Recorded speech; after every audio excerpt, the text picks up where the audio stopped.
video, let's talk about two of my favorite topics combined: food and travel.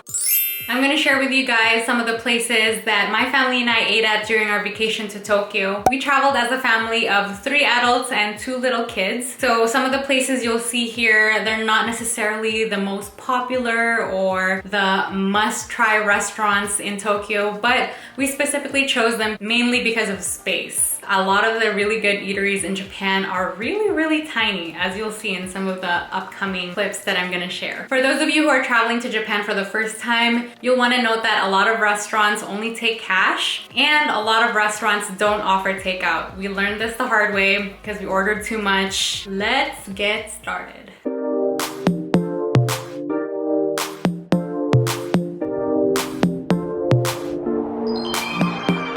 On the day of our arrival, we checked into our Airbnb at around 5 p.m. We stayed in Shinjuku. You can watch my previous video, which I'll note in the description below, where you can see what our Airbnb in Shinjuku looks like. After that, the very first thing we did was go to Shibuya to check out the crossing and to check out the Hachiko statue. One of the tips that my friends gave me before going to Japan was that I should check out the eateries that are below the train stations. So we did exactly that on our way home and picked up some takoyaki. And even though we didn't get to eat it right away, it was still so good a few hours later. For our first full day in Japan, we decided to stay in Shinjuku because there's so much to do just in Shinjuku. The night before, we got to experience firsthand just how busy, hectic, and fast-paced Tokyo is. We found it a little bit challenging going through the subway stations with a toddler and a stroller. So on our first day, we decided to just walk. We started with breakfast at a nearby bakery, and I was really impressed with their selection. From the bakery, we walked to the national park and spent a little bit of time there. There is cover to get into this park,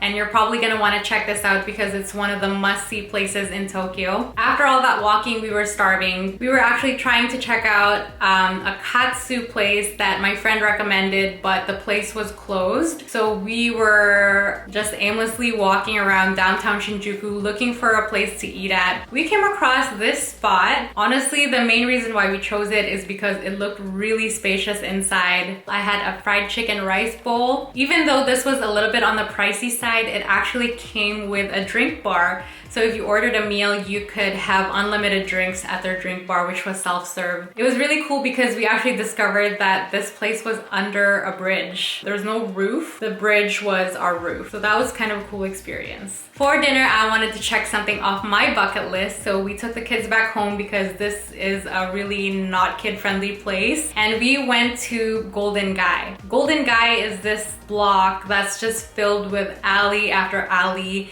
of bars and eateries.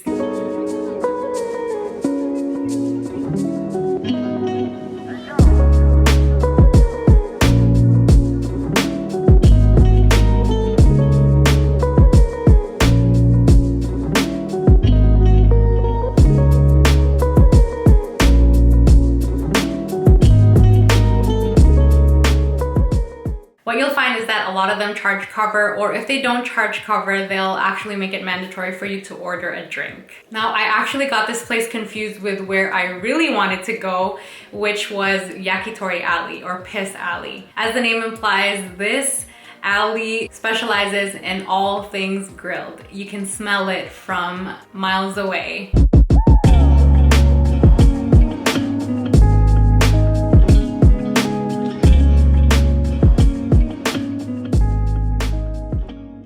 We chose this spot not really intentionally. It was the only spot that had seats available in a comfortable area. A lot of places are extremely small. I'm talking maybe 5 to 7 seats available, and a lot of the seats are inside where you have to squeeze past people and it's a little bit stuffier. But this place had 2 seats right by the entrance, and it worked out perfectly because we were seated right in front of the chef so you could see all of the action.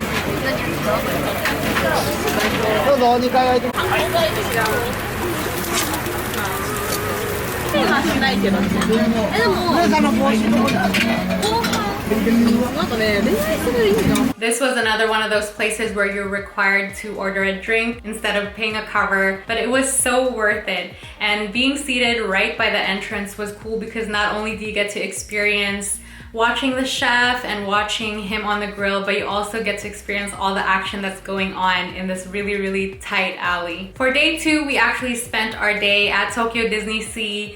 So I didn't take a lot of footage because actually, I don't know why I didn't take a lot of footage. I think I was just really overwhelmed. Tokyo Disney Sea was so busy, and I don't think this is even their busiest. When you go to the ticket counter to buy a ticket, they actually ask you to read this page of disclaimers, and one of them says that it's an extremely busy day. You're gonna be waiting up to 3 hours for some rides, and they ask you if you're okay with this before you go and proceed to buying your tickets. Of course, we were already there, so we weren't gonna turn around and not go because the other days are probably gonna be just as busy. To my surprise, eating at Tokyo Disney Sea was actually pretty affordable, and it's very thematic, so a lot of their food goes with whatever part of the park you're in. So they have a part that's like Mexico inspired, then they have one that is Middle Eastern. You get the idea. Because we were tired from our day, we decided to just find a place to eat closer to home. This place was just right by the train station. It was well reviewed and it looked like they had won some awards, so we went with it. It was a small place, but they had lots of room because I think this was about 4:30 when we decided to have dinner. We were craving ramen, but we discovered, of course, after we were seated and it was too rude to leave, but this place served soupless ramen. But I'm glad we stuck around because it was delicious. There was a little bit of a language barrier, so I had no idea what we ordered. And this was one of those places where you actually order on a machine outside the restaurant.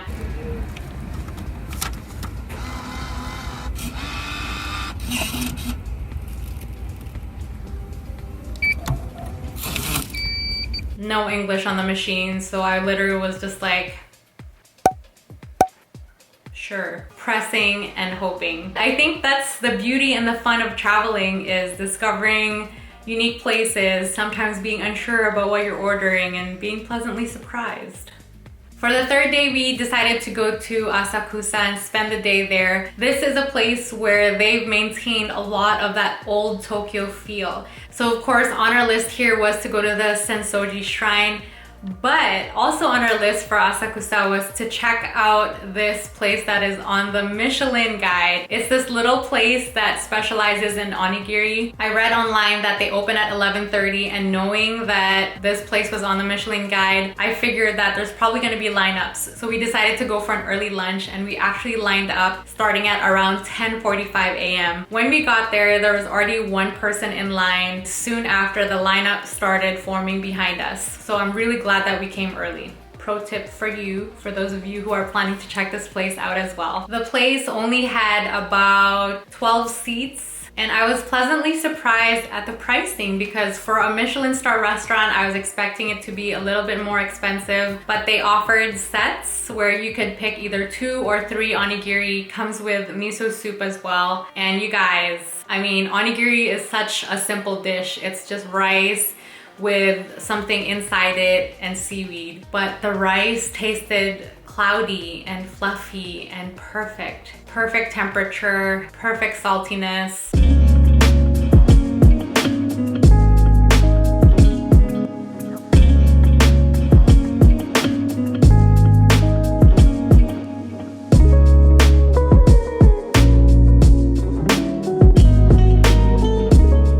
Definitely add this place to your list. After that, we walked to Sensō-ji. We actually started backwards. So we started from the temple side and then worked our way to the entrance.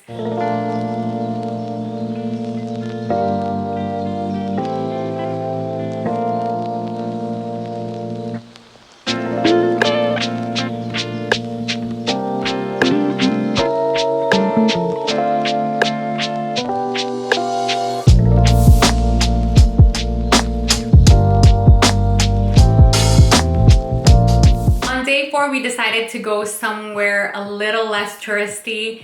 By this point, we had been spending every single day in really touristy places. All these places were really crowded, and we just wanted to go somewhere that was a little bit more local. From what I read online, there is a place called Shimokitazawa. and this place is known for their music as well as their thrift shops. It was only about a 25 to 30 minute train ride from Shinjuku, but the feel of this place was completely different, definitely less busy. And honestly, I just enjoy walking through the streets and walking down random alleys. Before we headed to Shimo, we had lunch at a Conveyor belt sushi restaurant. This was one of the best reviewed ones in our area, and I was actually really pleasantly surprised because you had all sorts of sushi, including aburi sushi, which at least here in Vancouver, it's super expensive. But here the plates come with two, and if you don't find what you want going around on the conveyor belt, you can just tell the chef in front of you what you want and he'll make it for you. So I ordered a lot of aburi. Their plates start at 150 yen. That's less than $1.50 US per plate. It was worth every penny. For our whole family, we only spent a little bit over $40, which is really good for the quality of sushi that we had. For dinner, we decided to do something a little bit different. We decided to just go back to our Airbnb and order Uber Eats. Walking around Shimo and really all around Shibuya and Shinjuku, we noticed that there were a lot of Turkish restaurants. We were curious as to what this is all about. And from Googling, we actually discovered that Turkey and Japan have a very special friendship. If you're into history, you should definitely look it up. So we decided to order from a Turkish place nearby, and it was so good. On day 5, I spent a little bit of alone time and I decided to explore Harajuku and Shibuya. On my bucket list before visiting Japan was Ichiran Ramen. I decided to go really early to make sure that there was space for me because honestly, I'm not a big fan of lining up. I went at around 10:45 and there was only about 4 or 5 people in the restaurant, so it was perfect. You place and pay for your order outside the door. Thankfully, they had pictures and English, and most of the staff here speak English as well. It's really interesting because there's a little window in front of you, but the window is low, so you only see like the stomach of the person who's speaking to you. You just hear this voice. So I was instructed to fill out the paper form in front of me where I get to indicate my preferences. Do I want medium spicy, mild spicy, what kind of noodles? Do you want it really rich, not so rich? Normally when I eat ramen, I really enjoy it in the moment, but afterwards you just have this like really heavy feeling as you walk out of the restaurant. You're so full and it's so rich. But this ramen was just perfect. I was full, but I wasn't grossly full. The richness was just right. Yeah, very satisfying. From Harajuku, I walked to Shibuya because I was on a mission to visit Manhattan Records, which is one of the oldest hip-hop vinyl record stores in Tokyo. From Shibuya, I met up with my family back in Shinjuku, and we decided to just take something to go and eat it at our Airbnb. Again, no idea where we were gonna go, but we walked by a place. We were really intrigued because it was really affordable and surprisingly pretty delicious. I also got to pick up this dessert. There was no English. The staff didn't speak English, but I understood the #1 sign outside their store, so I thought must be pretty good. It was 250 yen for 1 piece, and it was delicious. It's kind of like a mochi on the outside, and then another layer, and then a strawberry on the inside. On our last full day, we decided to go to the Meiji Jingu Shrine in Harajuku. For lunch, we went to Genki for another conveyor belt sushi experience, but this time it's a little bit more digital, which made it fun for the kids. And for dinner, we had Uber Eats again. You're probably wondering what happened to the other meals that I didn't talk about. For those instances, it's likely that we had convenience store food. Convenience store food in Japan is so good, and you have so many different choices and so many different convenience stores that you can try out, and it's so affordable. If you guys have been to Tokyo, let me know in the comments below if you've been any of these places or if you have other places that I should check out next time. Make sure you check out my previous video where I talked about my Kit Kat haul. I will see you guys next time. Bye!